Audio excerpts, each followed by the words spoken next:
Hello दोस्तों, स्वागत है आपका लक्ष्मण कोचिंग क्लासेस में। मैं लक्ष्मण भार्गव आपका बहुत बहुत स्वागत करता हूं। दोस्तों, बहुत दिनों के बाद आज वीडियो बना रहे हैं। आज के इस वीडियो में हम लोग प्राचीन भारत के इतिहास के अंतर्गत सिंधु घाटी सभ्यता, जिसको हड़प्पा सभ्यता के नाम से भी जानते हैं, इसके बारे में देखेंगे। दोस्तों, आपने देखा होगा कि मतलब इतिहास के हर एक प्रतियोगी परीक्षा में बहुत सारे क्वेश्चन पूछे जाते हैं। ऐसे सिंधु घाटी सभ्यता से भी क्वेश्चन पूछे जाते हैं। ये इतने सारे क्वेश्चन है लगभग जो सिंधु घाटी सभ्यता से बनते हैं, तो इतने सबको मैंने लिख लिया है।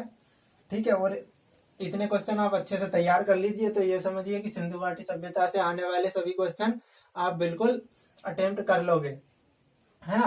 तो दोस्तों, ये कुछ दो चार क्वेश्चन ये सिंधु सभ्यता से पहले के भी है ना। जैसे कि आग का आविष्कार, पहिए का आविष्कार, पशुपालन कब प्रारंभ हुआ था, है ना।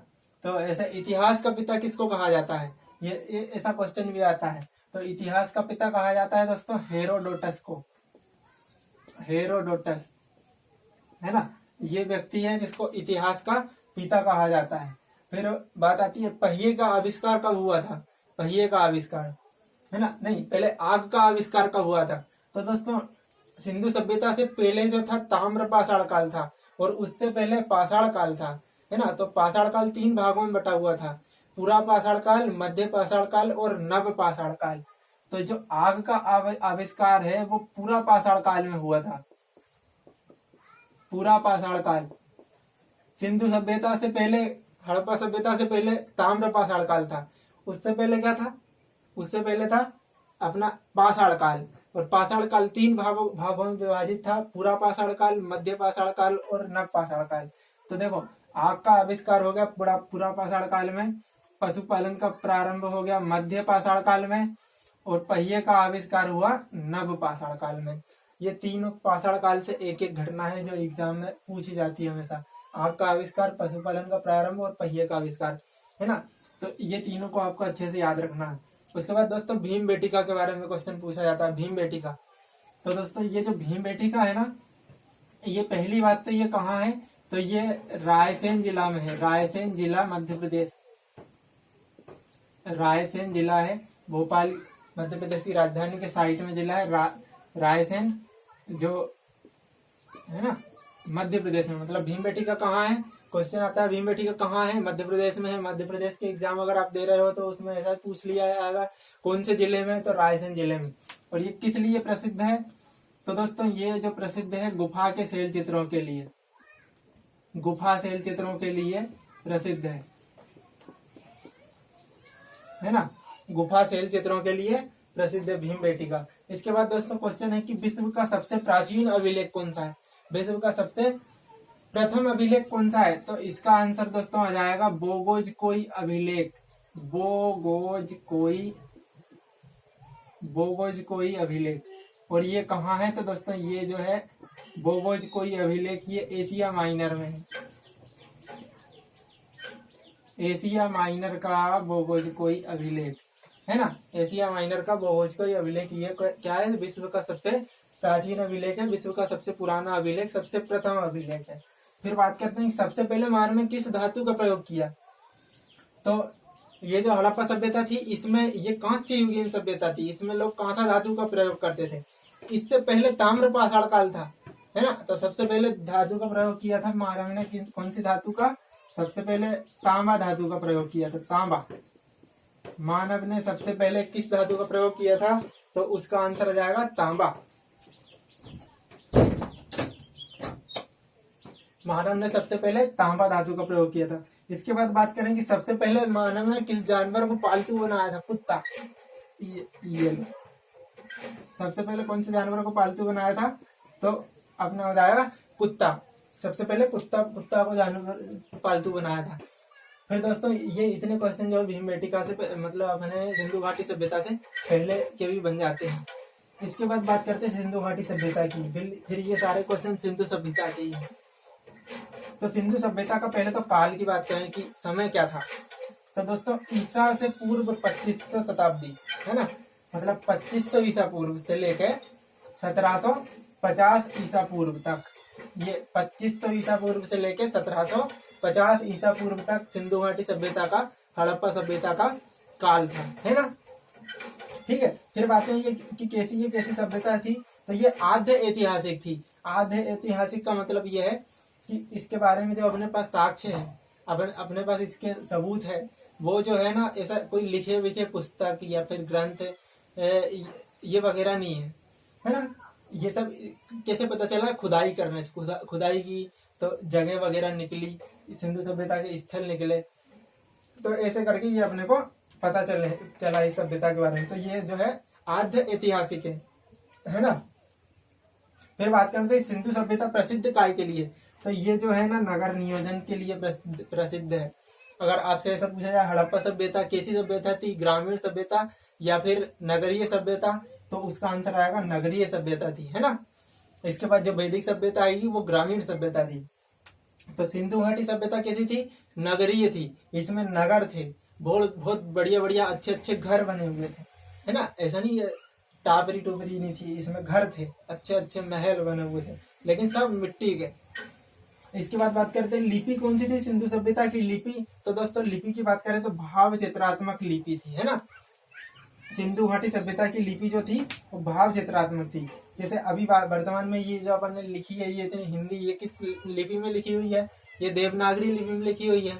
इंग्लिश कौन सी लिपि में लिखते हैं? इंग्लिश भाषा को रोमन लिपि में लिखते हैं। ऐसे ही तो जो सिंधु घाटी सभ्यता के लोग थे वो जो लिखते थे वो उसकी लिपि को क्या बताया गया है? भाव चित्रात्मक लिपि बताया गया है। इसके बाद बात करते हैं कि यहाँ लोग रहते थे सिंधु घाटी सभ्यता के लोग, तो वो लोग क्या करते थे, उनका व्यवसाय क्या था? तो उनका व्यवसाय जो था वो कृषि था, ठीक है। अब भैया कृषि था, खेती था उनका, तो काई की खेती करते थे। उनकी फसल कौन कौन सी फसल बोते थे वो लोग? तो वो लोग बोते थे गेहूं और जौ। प्रमुख फसल कौन कौन सी है? गेहूं और जौ। जौ आपने देखी हो, गेहूं के साथ में बोते, गेहूं जैसे दिखती है ढोल बैल को खिलाने के लिए, है ना।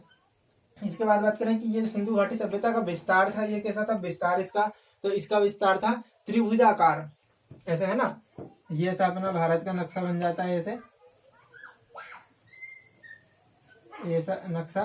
तो ये जो सभ्यता थी ऐसे फैली हुई थी, है ना, ऐसी, ठीक है, त्रिभुजाकार फैली हुई थी। इधर यहाँ तक था आखिरी स्थल, इधर एक ये कोने में जम्मू कश्मीर में था, इधर ये महाराष्ट्र में था आखिरी स्थल। तो ऐसे जो इसका आकार जो था कैसा था? त्रिभुजाकार था, है ना। इसके बाद बात करें कि इसके जो शहर थे, नगर थे, उनमें से प्रमुख बंदरगाह कौन सा था? प्रमुख बंदरगाह तो लोथल नाम का एक शहर था, नगर था, वो प्रमुख बंदरगाह था सिंधु घाटी सभ्यता का, है ना। इसके बाद बात करें कि पूजा काहे की करते थे ये लोग? तो ये लोग पशुपति भगवान की पूजा करते, इनका भगवान था पशुपति, है ना। ऐसे ब्रह्मा विष्णु महेश वगैरह ये इंद्र भगवान ये सब देवता नहीं थे, कौन से देवता थे? पशुपति, है ना। तो ये काहे की पूजा करते थे? पशुपति देवता की। इसके बाद बात करें कि इनका समाज जो कैसा समाज था?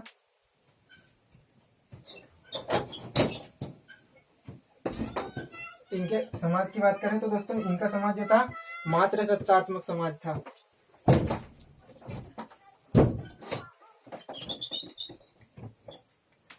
है ना। इनका समाज कैसा था? मात्र सत्तात्मक था। मतलब जैसे जो आगे आएगी वैदिक सभ्यता आएगी ना, तो उसका समाज कैसा था? पितृ सत्तात्मक था, मतलब पितृ प्रधान समाज था, है ना। तो अपनी जो सिंधु घाटी सभ्यता थी हड़प्पा सभ्यता, उसका समाज कैसा था? मात्र सत्तात्मक। इसके बाद दोस्तों बात करें, अभी पहले मैंने बता दिया था कि ये जो कौन सी धातु का प्रयोग करते थे हड़प्पा सभ्यता के लोग, ये कांसा धातु का प्रयोग करते थे। तो ये सभ्यता कैसी थी? कांस्य युगीन सभ्यता थी, है ना, ठीक है, कांस्य युगीन सभ्यता। फिर इसके बाद बात करें अपन की इसके जो शहर वगैरह थे, नगर, उनकी बात कर लें कि जैसे मैंने अभी इधर बताया था ऐसी त्रिभुजाकार सभ्यता थी ये। तो इसका जो सबसे पूर्वी स्थल की बात करें, सबसे पूर्वी स्थल इधर वाला सबसे पूर्वी स्थल था दोस्तों, सबसे पूर्वी स्थल उधर वाला, है ना। तो सबसे पूर्वी स्थल कौन सा था? आलमगीरपुर, जो कि उत्तर प्रदेश में पड़ता है ना। मेरठ उत्तर प्रदेश में, मेरठ उत्तर प्रदेश में आलमगीरपुर था उस समय, आलमगीरपुर नाम था उसका, है ना। जो कि क्या था? सबसे पूर्वी स्थल था। फिर ऐसी बात करें सबसे पश्चिमी स्थल इस साइड, तो वो पाकिस्तान के बलूचिस्तान में पड़ता है, उसका नाम क्या था? सुतकांगेडोर, है ना। तो ये कैसा था? पश्चिमी स्थल था। इसके बाद ऐसे ही अपन ऊपर साइड की बात करें, उत्तरी स्थल कौन सा था, तो उत्तरी स्थल था मांडा, है ना, मांडा, जो कि कहाँ था, अखनूर में, जम्मू कश्मीर में था। तो वो कौन सा स्थल था, उत्तरी स्थल था। फिर ऐसे ही दक्षिणी की बात करें, जो सबसे नीचे था, तो ये अपने भारत में था, महाराष्ट्र में, देमाबाद नाम का, है ना। तो ये चारों क्वेश्चन एग्जाम में बहुत बार पूछे गए हैं, कई बार पूछे हैं, ठीक है। ये वाला तो कई बार पूछा होगा कि जो सिंधु घाटी सभ्यता का सबसे दक्षिणी स्थल कौन सा है, क्योंकि ये अपने भारत में स्थित है, महाराष्ट्र में है, देमाबाद है ना। इसके बाद बात करते हैं कि सबसे बृहद स्थल, सबसे बड़ा स्थल कौन सा है, सिंधु घाटी सभ्यता का सबसे बड़ा स्थल। तो दोस्तों सबसे बड़ा जो स्थल है वो है मोहनजोदड़ो, है ना। आपने फिल्म भी देखी होगी मोहनजोदड़ो, है ना। तो ये जो है सिंधु घाटी सभ्यता का सबसे बड़ा स्थल है। फिर ऐसे ही अपन बात करें कि सिंधु घाटी सभ्यता का सबसे बड़ा स्थल भारत में जितने स्थल है, जैसे कि राखी गढ़ी है, रोपड़ है, लोथल है, कालीबंगा है, इतने वगैरह, देमाबाद है, आलमगीरपुर है, इनमें से भारत में जो है सबसे बड़ा कौन सा है, तो उसकी बात करें राखी गढ़ी, जो कि कहाँ है, हरियाणा में है ना। तो भारत में सबसे बड़ा स्थल कौन सा है, राखी गढ़ी है। इसके बाद बात करें कि सबसे बड़ी इमारत, जो हड़प्पा सभ्यता है, सिंधु घाटी सभ्यता है, उसमें सबसे बड़ी इमारत कौन सी है, सबसे बड़ी इमारत, तो सबसे बड़ी इमारत जो है मोहनजोदड़ो में एक अन्नागार था। अन्नागार मतलब जहाँ वो अन्न को रखते थे, खाने पीने की चीज को इकट्ठी करके रखते थे, तो वो सबसे बड़ी इमारत है ना। ऐसे ही फिर मोहनजोदड़ो से एक बहुत बड़ा स्विमिंग पूल, स्नानागार भी मिला था, है ना। इसके बाद बात करें हड़प्पा नगर की, ठीक है। जैसे ये इतने सारे शहर थे, वैसे ही हड़प्पा था, मोहनजोदड़ो भी था, कालीबंगा था, लोथल और रंगपुर था। फिर इनसे ये सब शहरों से जो कुछ न कुछ जो है चीजें मिली हुई है, तो उनके बारे में भी पूछा जाता है। तो ऐसे हड़प्पा नगर की खोज कब हुई थी, हड़प्पा नगर की, तो इसकी खोज 1921 ईस्वी में की थी। किसने, दयाराम साहनी है। और ये जो हड़प्पा है वो कहाँ है, रावी नदी के तट पर, और रावी नदी के तट पर कहाँ है, पाकिस्तान में। ऐसे ही मोहनजोदड़ो की बात करें, तो मोहनजोदड़ो की खोज 1922 में की थी। किसने, राखलदास बनर्जी ने। और ये जो मोहनजोदड़ो है वो कौन सी नदी के किनारे है, सिंधु नदी के किनारे, और ये भी कहाँ है, पाकिस्तान में। ये दोनों मोहनजोदड़ो और हड़प्पा जो है दोनों पाकिस्तान में है। ऐसे ही बात करें कि जो मोहनजोदड़ो का अर्थ क्या होता है, तो मोहनजोदड़ो का अर्थ होता है मृतकों का टीला, मृतकों का टीला। ये क्वेश्चन पूछा जाता है कि मोहनजोदड़ो का अर्थ क्या है, मृतकों का टीला। फिर ऐसे ही मोहनजोदड़ो से प्राप्त वस्तु, मोहनजोदड़ो शहर से क्या वस्तु प्राप्त हुई है, तो मोहनजोदड़ो शहर से एक नर्तकी की कांस्य मूर्ति प्राप्त हुई है। ऐसे आपने तांबे की, एक कांसे की, कांसा धातु की, वो मत चला है ऐसे देखो, तो जो आपने एक ऐसी डांस करती हुई मूर्ति देखी होगी कांसे की, जो कंपास के ऊपर बनी रहती है, वो है नर्तकी की कांस्य मूर्ति। ये कहाँ से प्राप्त हुई थी, ये आपको मोहनजोदड़ो से प्राप्त हुई थी, है ना। फिर ऐसे ही दोस्तों हड़प्पा नगर से क्या क्या प्राप्त हुआ था, हड़प्पा से, तो हड़प्पा से स्वास्तिक चिन्ह प्राप्त हुआ था। स्वास्तिक चिन्ह ये ऐसा, जो ऐसे रहता ना, ये स्वास्तिक चिन्ह है। तो ये कहाँ से प्राप्त हुआ था, ये हड़प्पा से प्राप्त हुआ था। और ऐसे ही R37 कब्रिस्तान, ये भी जो है हड़प्पा से ही प्राप्त हुआ था, है ना। R37 कब्रिस्तान, ये भी कहाँ से प्राप्त हुआ था, हड़प्पा से। और दोस्तों बात करें कि कालीबंगा से क्या प्राप्त हुआ था, पहले तो कालीबंगा का अर्थ क्या है, कालीबंगा का अर्थ है काले रंग की चूड़ियां। कालीबंगा का अर्थ है काले रंग की चूड़ियां। और कालीबंगा से क्या प्राप्त हुए, कालीबंगा कहाँ है, राजस्थान में है। कालीबंगा से प्राप्त क्या हुआ, जुते हुए खेत के प्रमाण मिले हैं, कि उस समय हल चलाकर खेतों को जोता भी जाता था, तो वो कहाँ से मिला है, कालीबंगा से। ऐसे ही फिर बात करें लोथल और रंगपुर की, तो ये जो लोथल और रंगपुर है ये कहाँ है, गुजरात में है। जीजे मतलब गुजरात, ये आरजे लिखा ना, आरजे का मतलब राजस्थान, जीजे का मतलब गुजरात। तो लोथल और रंगपुर कहाँ है, गुजरात में है। और यहाँ से क्या मिला है, तो यहाँ से चावल के साक्ष्य मिले हैं, चावल, है ना। फिर बात करें रोपड़, रोपड़ कहाँ है, तो ये रोपड़ जो है वो पंजाब में है। इसके बाद धोलावीरा की बात करें, धोलावीरा कहाँ है, तो ये जो धोलावीरा नाम का नगर था, शहर था, वो कहाँ है, गुजरात में है। और इससे करंट का क्वेश्चन भी बनता है कि धोलावीरा को जो है अभी यूनेस्को ने अपने विश्व विरासत स्थल में शामिल कर लिया है ना। 40वां विश्व विरासत स्थल है भारत का 40वां जो यूनेस्को में शामिल हुआ है ना। इसके बाद बात करें कि सबसे पहले जानकारी किसने दी थी, इसके सिंधु घाटी सभ्यता के बारे में सबसे पहले जानकारी किसने दी थी, तो सबसे पहले जानकारी दी थी चार्ल्स मेनन ने। ये अंग्रेज था चार्ल्स मेनन, इसने जो है वो सिंधु घाटी सभ्यता के बारे में सबसे पहले जानकारी दी थी। इसके बाद बात करते हैं कि यहाँ के सिंधु घाटी सभ्यता के लोग थे वो काय से अनभिज्ञ थे, किससे अनभिज्ञ थे, तो वो लोग जो है वो लोहा से अनभिज्ञ थे, वो लोहा को नहीं जानते थे, वो साथ ही साथ वो घोड़ा को भी नहीं जानते थे। इसके बाद बात करें कि मिट्टी के बर्तन पर कौन से रंग का प्रयोग करते थे वो लोग, तो मिट्टी के बर्तन, उस समय मिट्टी के बर्तन होते थे और उस पर कौन से रंग का प्रयोग करते थे, लाल रंग का, है ना।